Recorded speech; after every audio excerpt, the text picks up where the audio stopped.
Salut, bienvenue à vous, bienvenue sur Cook With Me. Aujourd'hui, je partage avec vous 2 astuces pour des goûters d'enfants de fête. C'est pas des goûters qu'on fait tous les jours, mais c'est des goûters que l'on fait quand on a des petits copains qui viennent à la maison, ou bien quand c'est la fête, quand c'est mardi gras, etc. Ma première astuce, nous allons parler de la fontaine au chocolat. Alors la fontaine au chocolat, quand on fait des goûters de fête, si vous faites beaucoup d'invitations, si vous avez beaucoup d'enfants, ça peut être un matériel intéressant à acheter. Si vous ne voulez pas faire de dépenses, il y a toujours des solutions. Vous faites une fondue au chocolat et ça leur fera tout autant plaisir. Moi, j'ai la fontaine au chocolat, donc je l'utilise.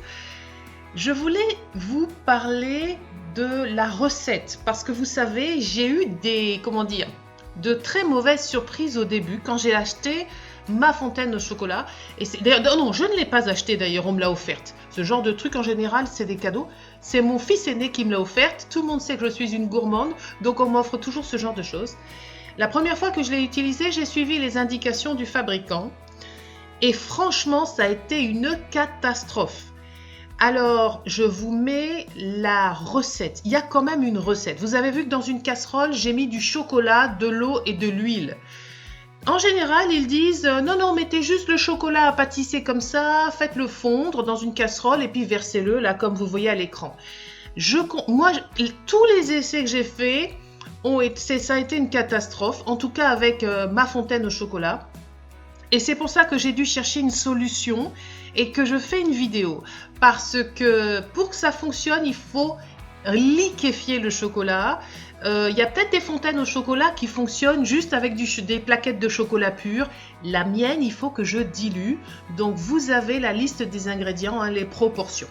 Je fais toujours un peu plus de chocolat que la fontaine ne peut contenir parce que vous savez, au fur et à mesure qu'on mange, la quantité diminue. Vous avez vu la tête de mon fils. Oui, la fontaine au chocolat, c'est toujours un succès. C'est pour ça que quand on a des enfants, moi je trouve que bon, ça vaut le coup de se la faire offrir. Sinon, je vous l'ai dit, une fondue au chocolat, ça leur fait toujours plaisir. Vous avez vu passer des assiettes, j'avais fait des bananes, des pommes et puis des marshmallows.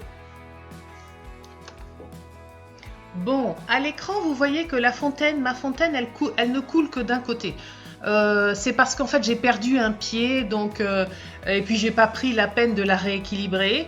Mais normalement, si je prends la peine de la rééquilibrer, on va le voir dans cette image.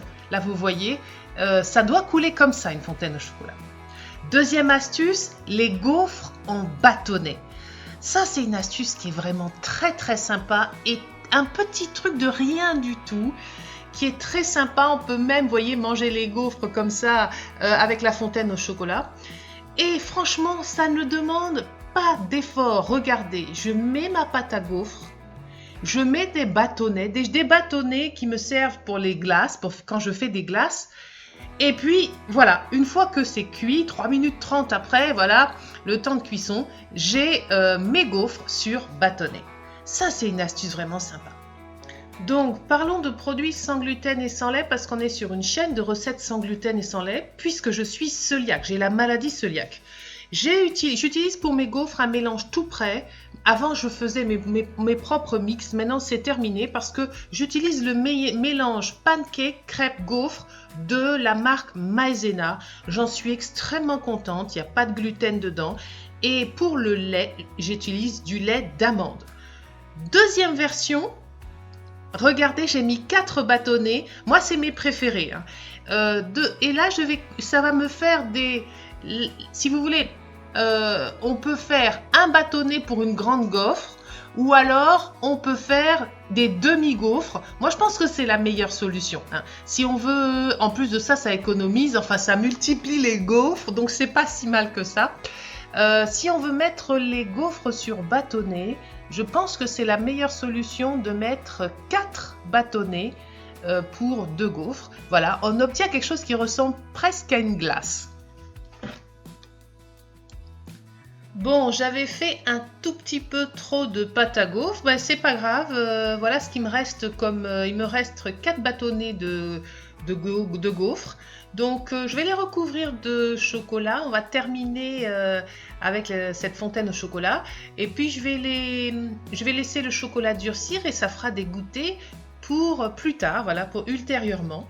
Donc je vais poser tout ça sur une feuille de papier sulfurisé et puis laisser refroidir et laisser durcir. Chers amis, ma vidéo se termine ici. C'était mes astuces pour des goûters de fête d'enfants réussis. J'espère que cette vidéo vous a plu. Merci de l'avoir visionnée. Une très belle semaine à vous. À très bientôt. Salut!